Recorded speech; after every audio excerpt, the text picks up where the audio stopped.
कक्षा 8 विषय हिंदी भाग 3 पाठ 1 ध्वनि। इस पाठ के लेखक हैं सूर्यकांत त्रिपाठी निराला। पहला पद और दूसरा पद इससे पूर्व पढ़ाया था। आज तीसरा पद।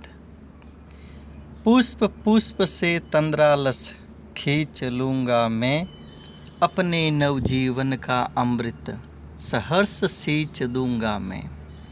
द्वार दिखा दूँगा फिर उनको, हे मेरे वे जहाँ अनंत, अभी न होगा मेरा अंत।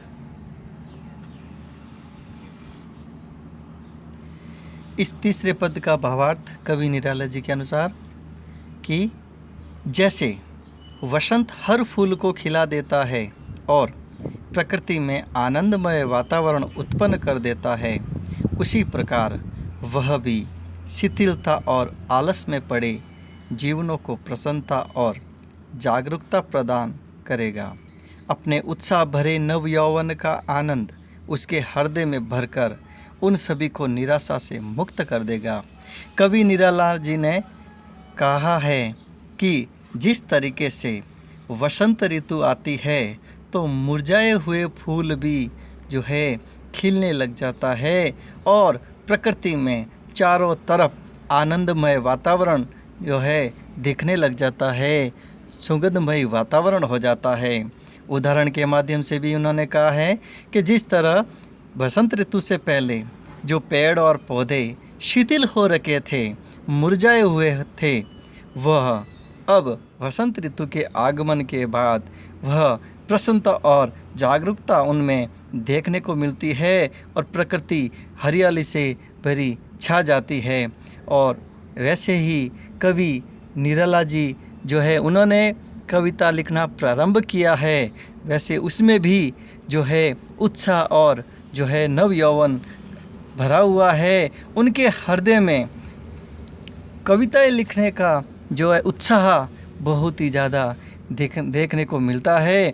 अब वह कविताएं प्रारंभ किया है उन्होंने, उनके अंदर निराशा जो है बिल्कुल भी नहीं है, अर्थात वह निराशा से मुक्त हैं। आगे उन्होंने कहा है, अपनी रचनाओं से उनका मार्गदर्शन करते हुए अनंत परमात्मा तक पहुंचने में उनकी सहायता करेगा। अभी कवि के सामने लंबा जीवन पड़ा है, क्योंकि अभी तो उसके जीवन का प्रथम चरण ही है और उसके जीवन का प्रथम चरण आरंभ हुआ है। तो कवि निराला जी ने कहा है, अभी न होगा मेरा अंत, अभी अभी ही तो आया हूँ।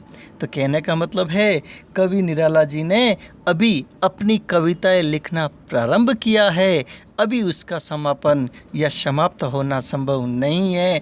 अभी तो उनकी कविताएं लिखने का यौवन जो है नव यौवन प्रारंभ हुआ है, अभी वह समाप्त होना संभव नहीं है। ये पर्यायवाची शब्द जो हैं वो आपको कक्षा कार्य के रूप में अपनी नोटबुक यानी कॉपी में करने हैं। पुष्प का पर्यायवाची है फूल, सुमन, कुसुम।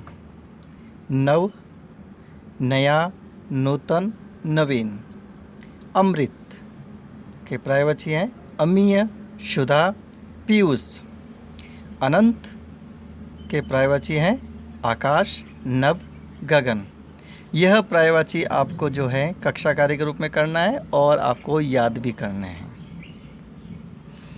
गृह कार्य, आपको जो ये पद भाग हैं और उसके भावार्थ है उसके अनुसार आपको यह प्रश्न दिए जा रहे हैं जो आप अपनी कॉपी में करेंगे गृह कार्य के रूप में। प्रश्न नंबर 1, कवि को ऐसा विश्वास क्यों है कि उसका अंत अभी नहीं होगा? तो इसमें आपको बताना है कि कवि जो है ऐसा क्यों उनमें विश्वास है कि उनका अंत अभी नहीं होगा। प्रश्न नंबर 2, कवि पुष्पों की तंद्रा और आलस्य दूर हटाने के लिए क्या क्या करना चाहता है?